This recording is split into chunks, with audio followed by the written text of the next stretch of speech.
It's award season and I could not let you go without bringing you my version of why Kate's BAFTA outfit was quite so special this year.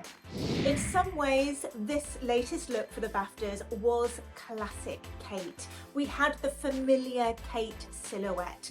Plus, we're going to be having another look back at her best BAFTA outfits over the years and which ones I like best.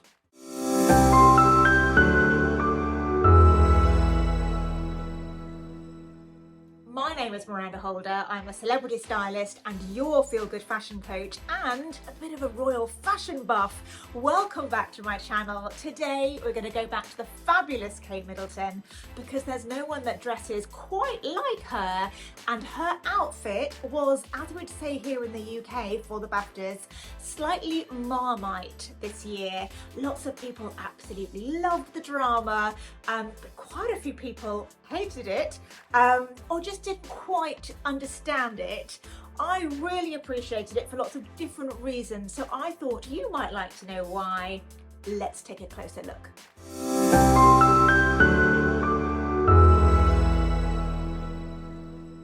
So Kate looked every inch the princess on the red carpet at the BAFTAs earlier this week. She looked stunning at first sight, like a bit of an angel in a beautiful white flowing Alexander McQueen dress, and she complimented her handsome husband, Prince William, perfectly. He was dressed all in black, and she picked this up by wearing a monochrome look and having black opera gloves that sort of went very well. They look like very much a together couple, which is something they do a lot. I don't know if you've noticed this, but it's definitely increased over the years. Prince William and Princess Catherine and the rest of their family, their beautiful children, will often dress in a very coordinating fashion, sometimes quite subtly. Kate's dress might match William's tie, and then the children will be in similar shades.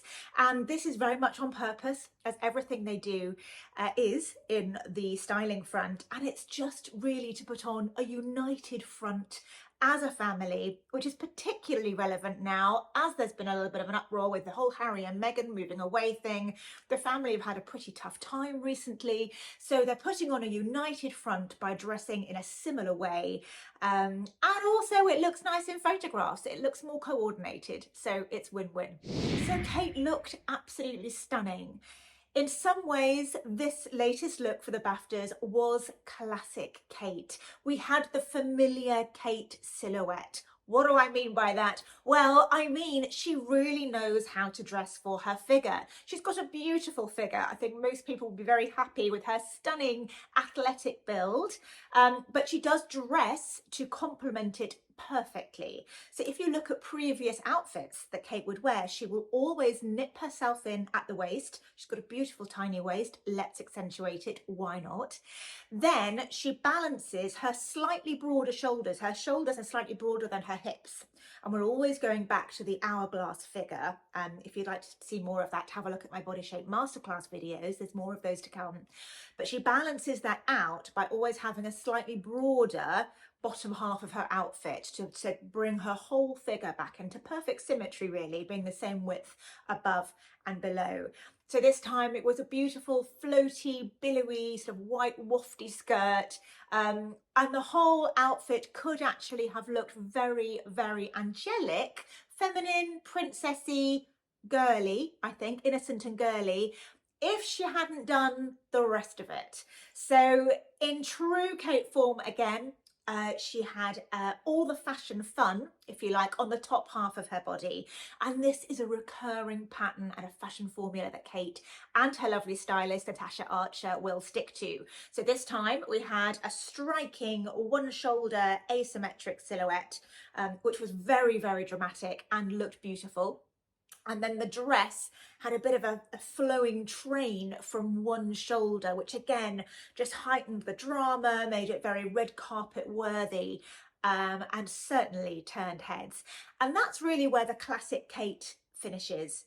And then we had some very modern touches, which I think, well, I know, divided a lot of opinion. We are used to seeing Kate over the previous years turn up looking like a fairy tale princess. And we'll have a look at some of her previous BAFTA outfits in a minute to see. And she suits that look, feminine, innocent, girly, but not the powerful Princess of Wales, which is a role that she's now stepping into. And I have definitely noticed that since Kate took on the role of Princess of Wales following, very sadly, the Queen's death, her wardrobe has changed to up-level Kate to match her new, more serious role. She's wearing more trouser suits. She's power dressing, softly power dressing that little bit more. And I think this BAFTA look is another example of that. I know some people didn't like it, but it just feels a little bit more grown up, a little bit more sophisticated than some of the more gentle but very pretty looks that we've seen in the past. So the first very controversial item was those fabulous earrings. Now, oversized everything is still very in at the moment. You only have to go to the shops to see baggier shirts, wide leg trousers, and the trend has definitely filtered down to accessories as well. So Kate was tapping into this. Gold is more popular than silver at the moment. I'm quite happy about that. I love gold. But they were oversized, they were gold, they were very sculptural. But most relevantly, they were from the high street shopping giant, which I think is available in every country of the world, Zara. And this is particularly relevant. I think they cost around £18, so very, very inexpensive, which was a clever move. This, by teaming this with her beautiful white designer couture gown, Kate's style is remaining just that little bit accessible for her fashion fans like you and me to emulate. Hardly any of us, if any of us, are going to be able to go and afford to get a custom-made Alexander McQueen gown for a special event, but I think most of us could stretch to this pair of earrings from Zara and feel a little bit like a princess. So that was very clever, keeping Kate relatable, her style accessible, her fans still excited about what she's going to be wearing next because we can get hold of a little bit. That was that. Her hair, by the way, in this outfit was very clean, very simple, pushed back off her face, behind her ears, hanging behind her shoulders, which was also no coincidence. There was quite a lot going on with the outfit, generally speaking, and this just kept things clean and let her fabulous outfit do all the talking. And then the second addition, which I think is probably the most controversial, were the black opera gloves. Yes, a bold choice, definitely a bold choice, but I think a very clever one. I know to many of you, because I've had this over on TikTok and Instagram, you just didn't really understand the gloves and they just seemed a little bit incongruous, sort of out of place with the rest of the outfit. And I do understand that and completely agree with you actually in some respects. However, the reason these gloves were so clever is that, unknown to the majority of people, I only know this because I go to all the fashion weeks and obviously this is part of my job, opera gloves or evening gloves, long ones that go up past the elbow, have featured very heavily on the runways for the past couple of seasons. They've been a big fashion story.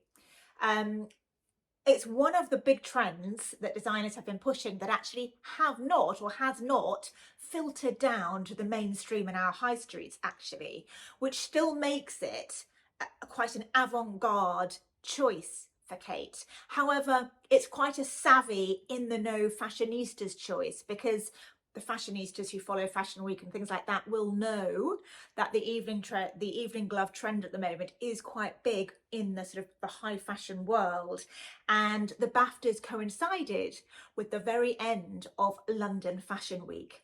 So to me, that was perfect timing and an absolute genius move, because Kate was just giving a little subtle nod. She is, after all, an international fashion icon. She is the most photographed woman in the world.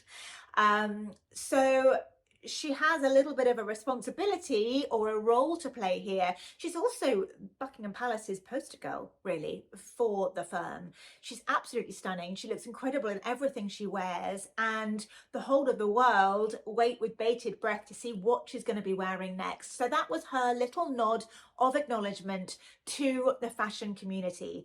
The whole effect was a far more striking, bold, and dramatic outfit that felt quite seductive, sophisticated, certainly a more confident choice than we have seen in earlier years.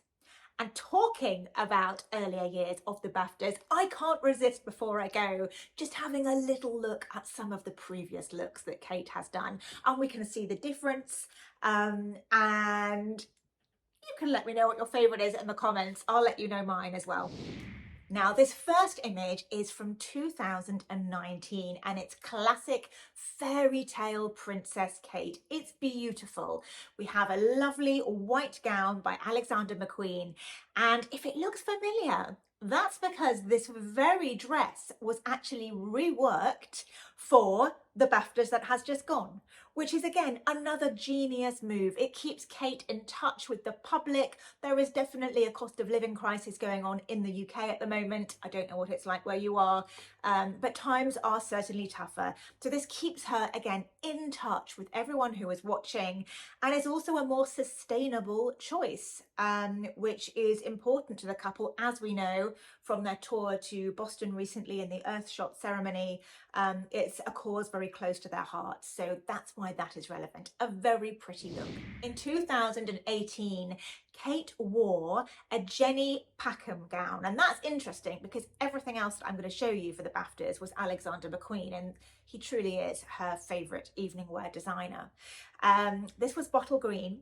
She's obviously pregnant and absolutely glowing, but what is very relevant here is that black sash, making it a bit of an empire line. Oh, so you've got room for the baby bump there, because this was the year of the Me Too movement in Hollywood. I'm sure you remember it. It was very political, very controversial, and many, mostly actresses, but some actors too, were coming out and saying how they'd come under some, had some very difficult circumstances during their career. So pretty much every other woman wore black to the BAFTAs as a statement of protest and solidarity with the other women who had been through this hardship. And there was much speculation as to whether Kate would join in. As you can see, she didn't. However, she did wear this black sash, which again, I think is very clever, because she's not really committing to either side here. Is she making a statement and showing a sign of solidarity for the other women and joining in and encouraging them on speaking out against their bad treatment and what they've been through? Or is it simply just a black sash that goes with the dress? We will never know. That is very clever. It was the best neutral line to tread. We know that the royals have to stay as politically neutral as they possibly can, bit like the country Switzerland, as they say. However, we also know that they don't always shut their mouths, and they often use fashion to make statements and communicate when they can't do it themselves. The Queen very famously would do that with her jewellery and other things she would wear. But this was a genius move, I think, for the BAFTAs, and Kate was keeping her cards close to her chest and not pledging allegiance to either side, which added to an air of mystery to the whole event and kept everyone chatting. Win-win. In 2017, we've got this beautiful off-the-shoulder Bardot style tiered dress. Again, Alexander McQueen. I think we're really channeling that whole sort of Spanish princess look here, and it really suits Kate. Again, you'll notice we've got that classic silhouette. So we've got the nipped in waist, we've got the larger, more voluminous skirt, this time in a beautiful tiered A-line, and then the fashion fun, the interest and excitement and point of difference is all happening on the top half. It's classic, it's beautiful, it's one of my favourites. But my very favourite BAFTA look ever on Kate Middleton has got to be when she wore this stunning lavender flowing silk gown by Alexander McQueen. It looked, I thought, utterly beautiful. Just the lines, the cut of it looks so glamorous, so sophisticated, still a little bit more innocent Kate, sort of fairy tale princess, but still it's such a classic. What a beautiful lady, and it's one of my favourite looks actually of all time on Kate. So that is it for me this time. I hope you enjoy that. Please leave me your comments, let me know what you think. Please don't forget to like and subscribe and do all those sorts of things which will help me bring more content like this to you, and I will see you next time. Thank you for watching.